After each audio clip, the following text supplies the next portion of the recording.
오늘 수치심에 대한 설교를 준비하다 보니 제가 옛날에 부끄러웠던 기억 하나가 생각이 났습니다.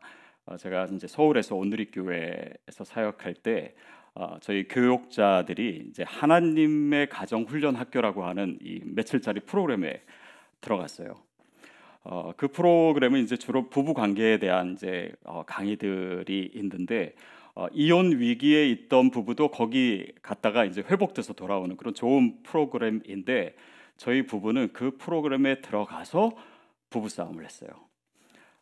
그래가지고 뭐 이렇게 방에서 얘기하다가 정말 사소한 일이었는데 막 얼굴 붉히고 기분이 나빠져서 이제 다음 강의가 시작됐는데도 저희가 뭐 가지 못하고 그러게 있다가 제 아내는 그냥 방에 있고 저만 이렇게 빠질 수가 없어가지고 그 장소로 갔습니다. 그랬더니 이제 그 시간은 강의 시간이 아니고 이렇게 인포멀하게 앉아가지고 뭐 차도 마시면서 뭐 부부간의 얘기도 하고 또 이렇게 뭐 돌아가면서 장기자랑도 하고 뭐 이런 시간이었어요.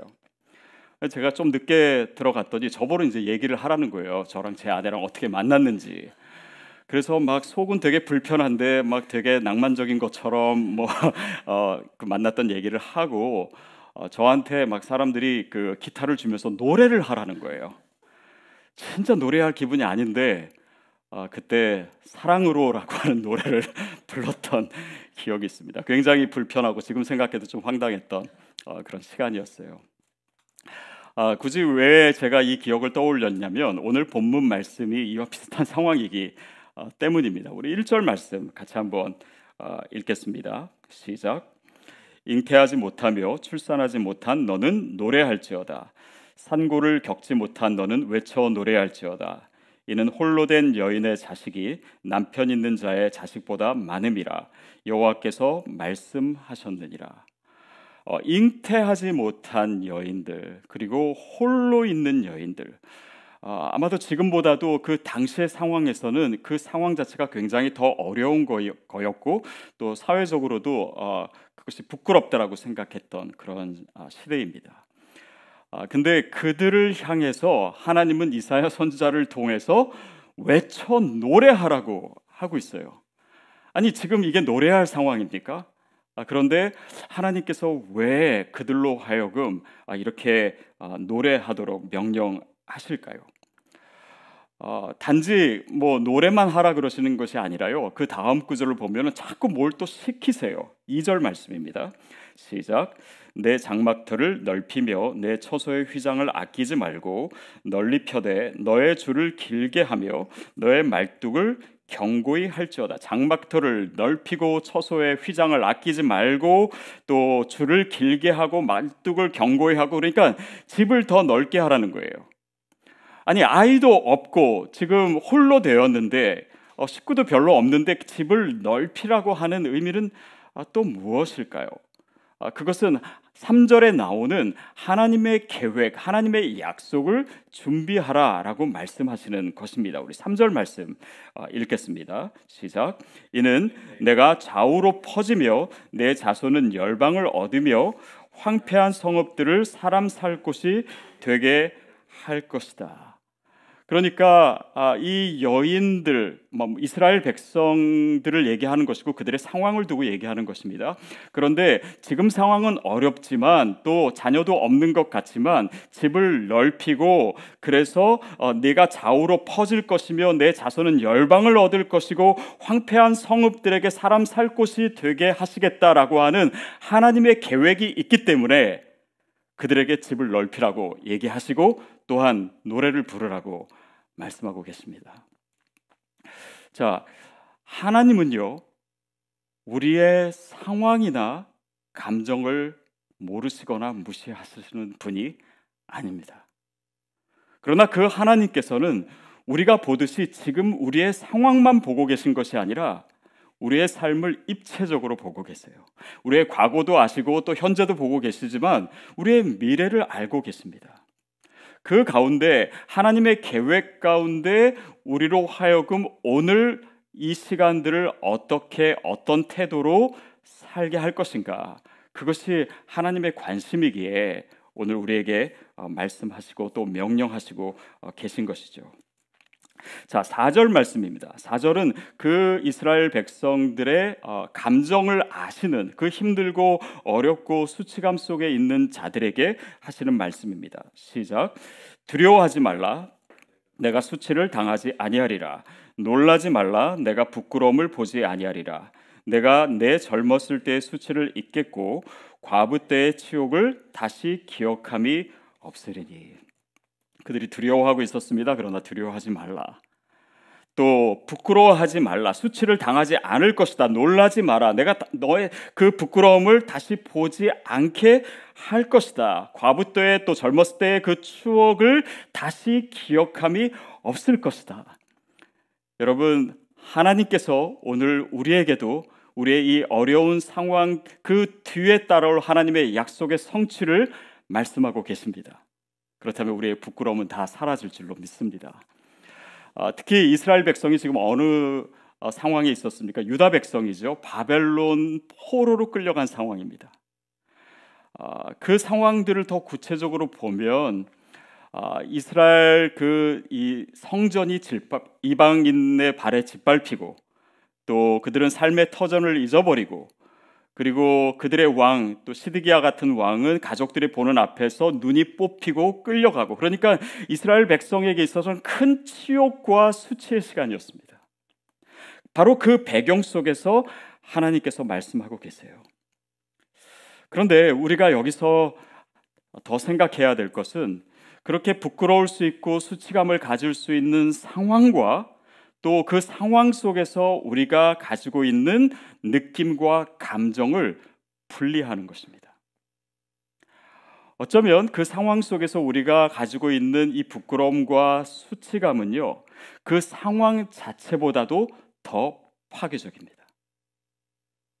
우리가 가지고 있는 많은 부정적인 감정, 특별히 나에 대한 감정 중에 가장 다루기 어려운 것이요, 사실 수치감입니다. 그 수치감은요, 그냥 내 마음속에만 있는 것이 아니라 우리의 삶에 전반적으로 영향을 미쳐요. 또 우리를 둘러싼 상황보다도 더 파괴적입니다. 나만 힘들게 하는 것이 아니라요, 나와 관계하고 있는 다른 사람들을 힘들게 합니다. 물론요, 수치감 중에서도요, 건강한 수치감이 있습니다. 그것으로 인해서 우리가 죄 의식을 느끼고 또 죄를 멀리할 수도 있고요, 하나님 앞에 회개할 수도 있고 또 주님 앞에 겸손하게 살아갈 수도 있게 하는 그런 감정이기도 해요. 근데 그런 건강한 수치감만 있는 것이 아니라요, 해로운 수치감도 있습니다. 근데 이 해로운 수치감은 주로 우리가 행한 어떤 행동에 대한 것이라기보다는 우리의 존재에 관한 느낌입니다. 그러니까 나의 존재 자체, 내 삶 자체에 대해서 부끄럽게 여기고 가치 없다고 느끼고 또 수치감을 갖는 것이야말로 우리 인생을 파괴하는 것입니다. 그러다 보면요, 내 자신이기가 힘들어요.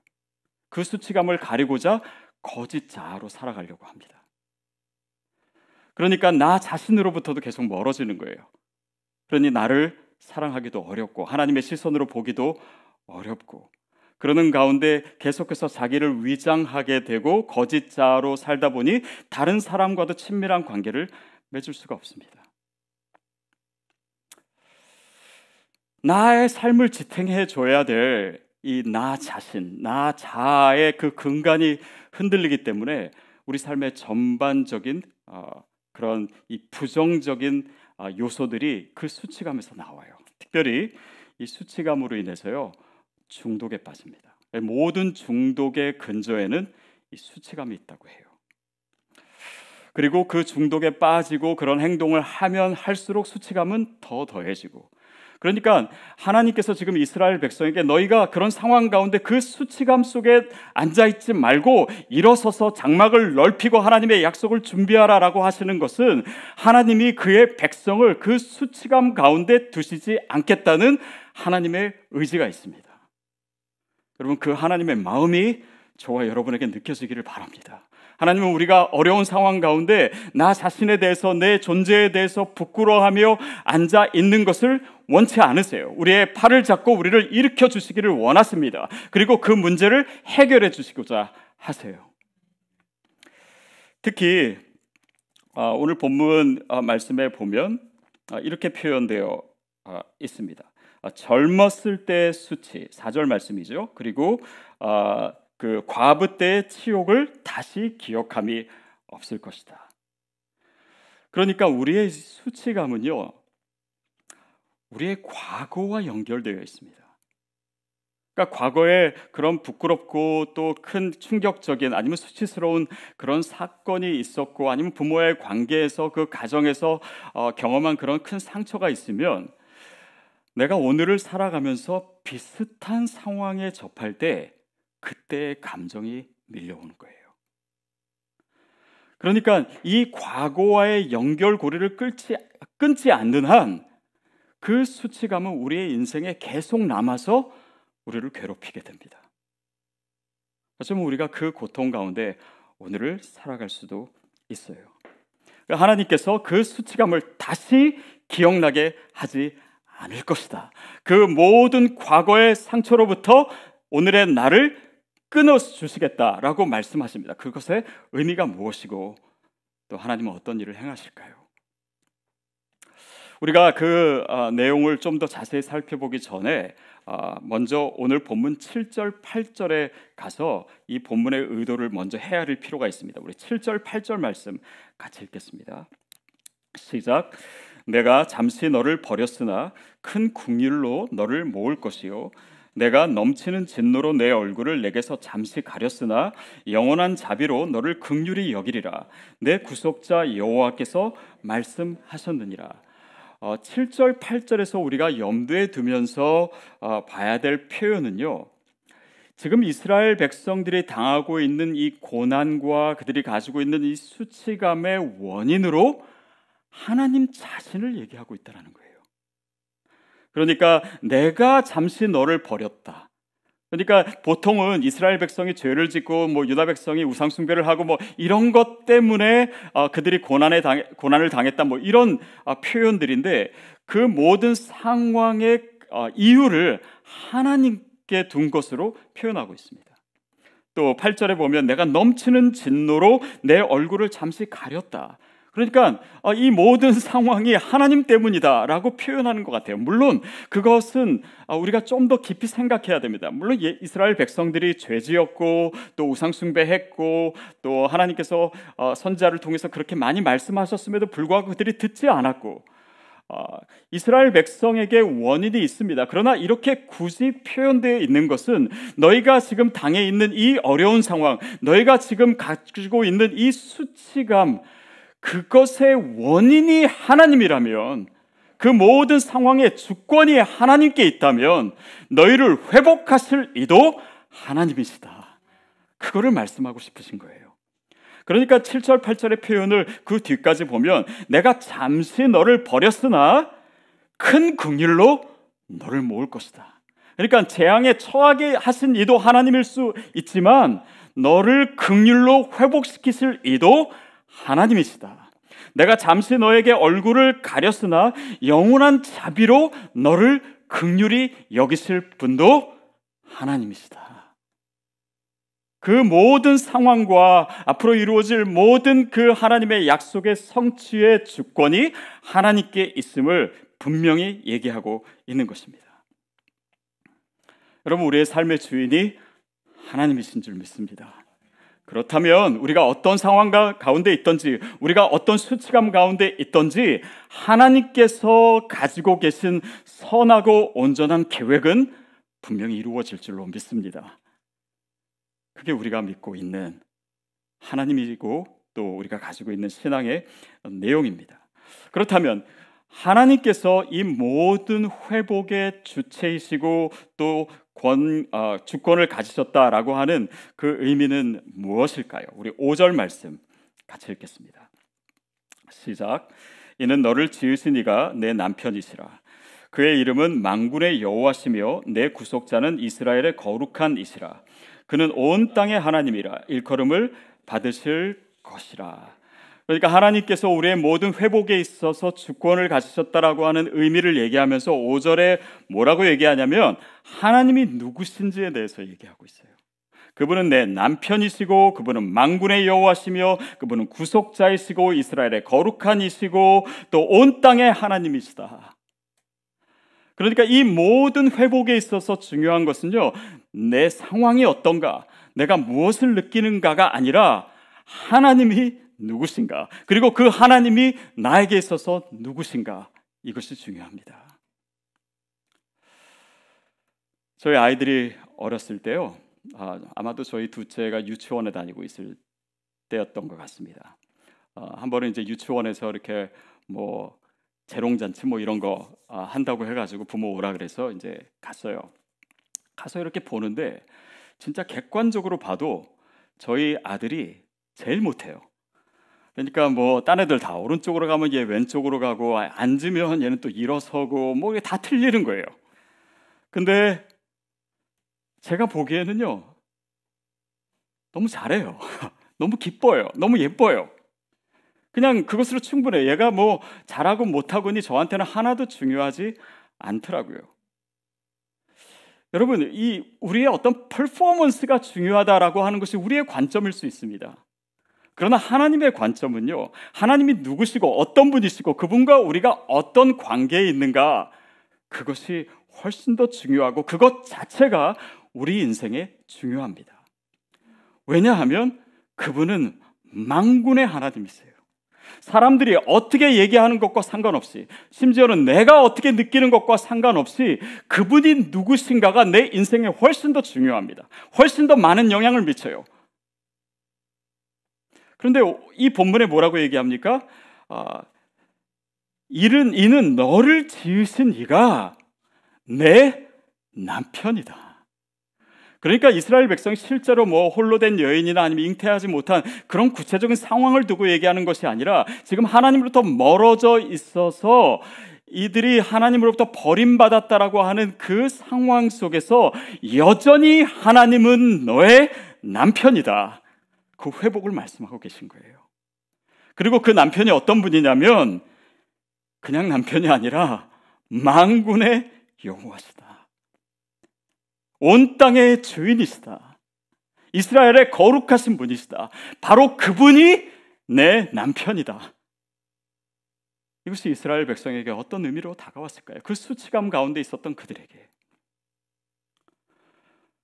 여러분, 저도 남편이 되어 보니까요, 이 남편됨의 의미라고 하는 것이 있더라고요. 저 결혼 생활을 하면서 제가 배운 것 중에 하나는 남편은 항상 아내 편이 돼야 된다라고 하는 것을 많이 느껴요. 뭐 제 아내가 옳던 틀리던을 떠나서 무조건 아내 편이 돼야 되는 거. 왜냐하면 그렇게 안 하면은 인생이 정말 고달퍼지더라고요. 여러분, 근데 하나님께서 나는 네 남편이야라고 하는 그 말씀에 저는 분명히 그 의미가 있다고 믿습니다. 이스라엘 백성이 옳아서가 아니에요. 이스라엘 백성이 다른 민족보다 더 탁월해서가 아닙니다.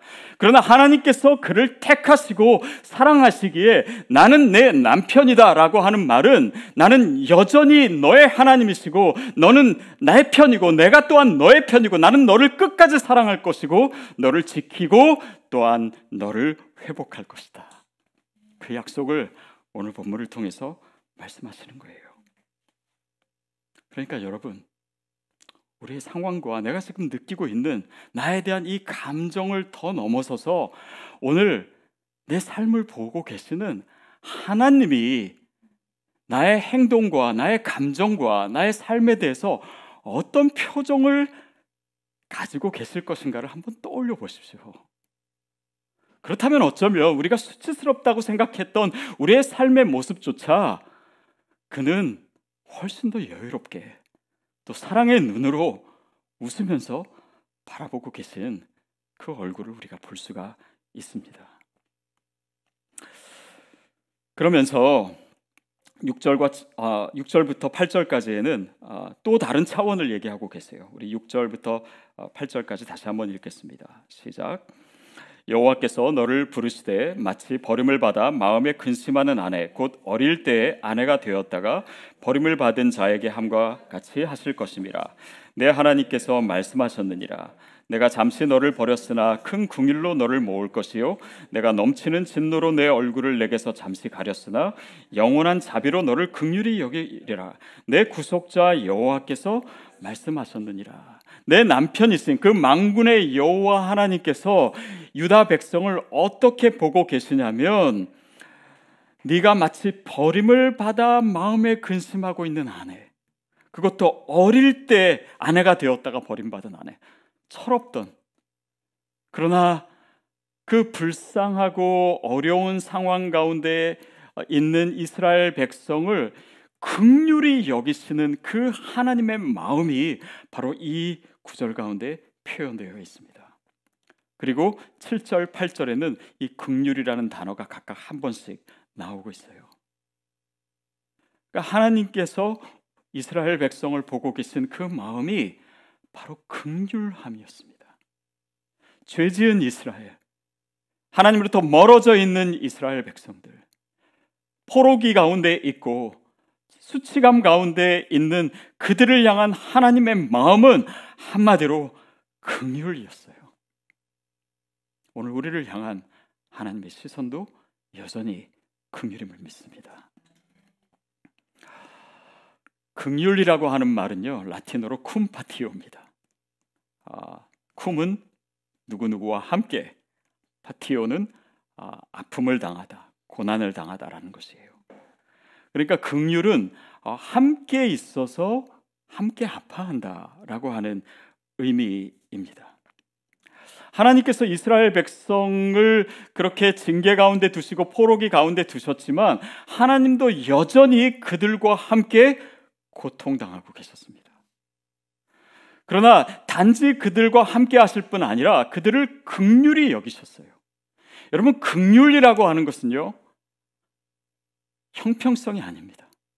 긍휼이라고 하는 것은 상식이 아닙니다. 긍휼은요, 하나님의 사랑에 근거한 것이에요. 긍휼이라고 하는 것은요, 누가 뭐라고 하고 하나님 그게 뭐 사리에 맞지 않습니다, 왜 그들만 사랑하십니까? 아닙니다. 긍휼이라고 하는 것은 하나님의 주권이에요. 저와 여러분을 선택하신 하나님의 마음입니다. 그분이 우리와 함께 하시겠다, 그분이 우리와 함께 고난당하시겠다 라고 하셨고, 그 긍휼을 단지 하나님의 감정 안에만 두시는 것이 아니라 그분은 이스라엘 백성을 회복시키시고 또 우리를 회복시키시기 위해서 아들 예수 그리스도를 통해서 우리에게 오신 것이에요. 우리와 함께 계시기 위해서, 우리와 함께 고난당하시기 위해서 그가 십자가에 달려 죽으신 것입니다. 그것이 복음 가운데 나타난 하나님의 긍휼이에요. 환난 가운데, 수치심 가운데 우리를 찾아오시고 그분 또한 수치를 당하신 것입니다. 그분 또한 고통 가운데 계셨던 것이에요. 그리고 우리와 함께 아파하심으로 우리의 고통과 우리의 수치심을 치유하십니다. 이번 시리즈 설교를 계속하면서 계속 반복되었던 내용 중에 하나가요, 하나님이 우리에게 사랑을 베푸시는 그 방법과 과정 가운데 물론 하나님이 직접 우리의 삶에 개입하시는 것도 있지만 그분의 개입은 우리 옆에 있는 다른 사람을 통해서 그분의 사랑과 긍휼을 보여주십니다. 그리고 그것이 하나님이 치유하시는 굉장히 중요한 방법이에요. 여러분, 그렇다면 우리의 주변 사람과의 관계, 가족과 아니면 MC 멤버들이나 그 관계를 통해서 하나님이 치유를 우리가 경험하기 위해서는요, 또 그들이 내 아픔과 수치감 가운데 들어오기 위해서는 우리의 아픔을, 나의 아픔을 나눌 수 있어야 됩니다. 내 상처를 보여줄 수 있어야 돼요. 왜냐하면 그것 자체가 나의 나됨을 인정하는 것이고 나의 나약함을 인정하는 것이고 그것이 바로 치유의 시작이기 때문입니다. 우리가 수치감 가운데 있을 때 가장 필요한 것은요, 사랑에 대한 확신입니다. 그것이 하나님께서 우리에게 직접 느끼게 하시든 아니면 다른 사람들을 통해서 하시든 내가 사랑받고 있다라고 하는 것을 우리가 그 확신을 갖게 하기 위해서 우리의 아픔을 나눌 수 있는 것이에요. 제가 서울에 있을 때 한 번은 어느 교회에 강사로 간 적이 있었는데요. 그 교회는 큐티를 다 하기로 유명한 교회입니다. 그러니까 이제 늘 그 모이면 서로 나누고 또 자기 삶에 힘든 거, 어려운 거, 부끄러운 거 이런 걸 늘 나누는 교회예요. 근데 이제 그 강의가 시작되기 전에 이제 식사를 하는데 자꾸 그 목사님이 저한테 옷을 벗으라는 거예요. 옷을 벗으라고. 나는 처음에 뭘 벗으라는 건가 했는데 내 상처를 좀 드러내 달라는 거예요. 우리 교회는 이제 그런 교회니까. 그래서 아니 처음 만났는데 뭘 이렇게 옷을 벗으라고 하시나. 근데 이렇게 막 좋은 음식 사주면서 벗으라고 하니까 이건 뭐 없는 상처라도 끄집어내서 좀 얘기를 해야 되나, 좀 그런 강압감을 느끼기도 했습니다. 여러분, 물론요, 우리가 뭐 일부러 뭐 아주 친밀한 관계도 형성되지 않았는데 막 나누는 것을 강요하라는 것 아닙니다. 그러나 우리가 내 아픔과 수치를 나눌 수 있는 관계와 공동체가 있다면 그것은 놀라운 축복입니다. 거기에서 치유가 일어나요. 저는 저와 여러분에게 바로 그런 사람들이 옆에 있게 되기를 바랍니다. 그것이 하나님의 손길이에요. 하나님의 긍휼하심의 증거입니다. 하나님께서 우리를 치유하시는 방법이에요. 그러는 가운데 하나님께서 이스라엘 백성을 고치시고 이스라엘 백성을 치유하셨듯이 우리의 삶에 개입하시는 그 증거들을 내가 체험할 수 있는 것입니다. 성경 자체가요, 굉장히 수치를 잘 드러내더라고요. 특히 이 수치감과 관련돼서 저에게 금방 떠오르는 이야기는 야곱의 아들들 중에 넷째였던 유다 이야기입니다. 유다의 삶을 보면은 사실은 굉장히 부끄러운 것이 많아요. 뭐 이방인 며느리를 취한 것도 그렇고, 또 뭐 이 며느리에게 거짓말한 것도 그렇고, 또 더 심한 것은 그 며느리 다말이 변장을 해가지고 이 시아버지와 관계를 맺어서 아들을 낳고. 근데 성경은요, 이것을 하나도 감추지 않습니다. 뭐 유다 얘기뿐만 아니라 뭐 다윗 얘기도 그렇고 솔로몬 얘기도 그렇고, 어떻게 보면은 그냥 감춰도 될 만한 이야기 같은데 성경은 그것을 창세기와 성경 곳곳에 한복판에서 드러내고 있어요. 특별히 유다 이야기를 접하면서요, 유다 자손에서 메시아가 나온다는 사건은 우리에게 무엇을 얘기하고 있습니까? 예수님이요, 뭔가 좀 더 훌륭한 조상, 아니 뭐 총리 대신이었던 요셉의 후손으로 나오시지 않으시고 이 수치스러운 경험을 가진 유다의 자손으로 오신다라고 하는 것은 성경이 과연 우리에게 어떤 메시지를 전하고 있는지를 우리에게 알려주고 있습니다. 그것이 바로 긍휼이에요. 작고 연약하기 때문에, 수치스럽기 때문에, 뭐 하나 내세울 것이 없기 때문에 그런 자들을 통해서 하나님의 회복과 하나님의 영광을 드러내시는 하나님의 긍휼하심이 거기에 나와 있는 것입니다. 그래서 유다의 이름의 뜻이 뭔지 아십니까? 찬송이에요. 왜냐하면 그 수치감 가운데 있었던 자들을 회복하시는 하나님의 긍휼하심과 하나님의 주권에 대한 반응이 바로 찬송이기 때문입니다. 여러분, 그렇다면 오늘 1절에 그 홀로 된 여인들, 잉태하지 못한 여인들에게 하나님께서 외쳐 노래하라고 말씀하신 그 의미가 이제 느껴지지 않습니까? 오늘 우리가 아직도 어려운 상황 가운데 있고 우리 안에는 여전히 부끄러움이 있고 수치감 가운데 있지만 우리가 노래하고 우리가 외쳐 찬송해야 될 이유가 바로 여기에 있는 것입니다. 그렇게 우리가 주님의 긍휼하심을 기대하며 또 그것을 믿음으로 선포하며 찬송하다 보면 그 찬송 가운데 하나님께서 우리를 만지고 계심을 우리가 느낄 수 있을 것입니다. 거기에서 치유가 일어납니다. 거기에서 회복이 일어나고 거기에서 우리를 향한 하나님의 계획이 이루어지게 됩니다. 여러분을 부끄럽게 하는 것은 무엇입니까? 우리를 수치스럽게 느끼게 하는 그 상황은 무엇이고 우리의 감정은 무엇입니까? 그러나 오늘 우리에게 노래하라고 하시는 그 음성을 우리가 우리의 영혼을 활짝 열고 들을 수 있게 되기를 바랍니다. 그리고 우리가 찬송으로 응답하기를 바랍니다. 그럴 때 하나님의 치유가 저와 여러분에게 임할 것입니다.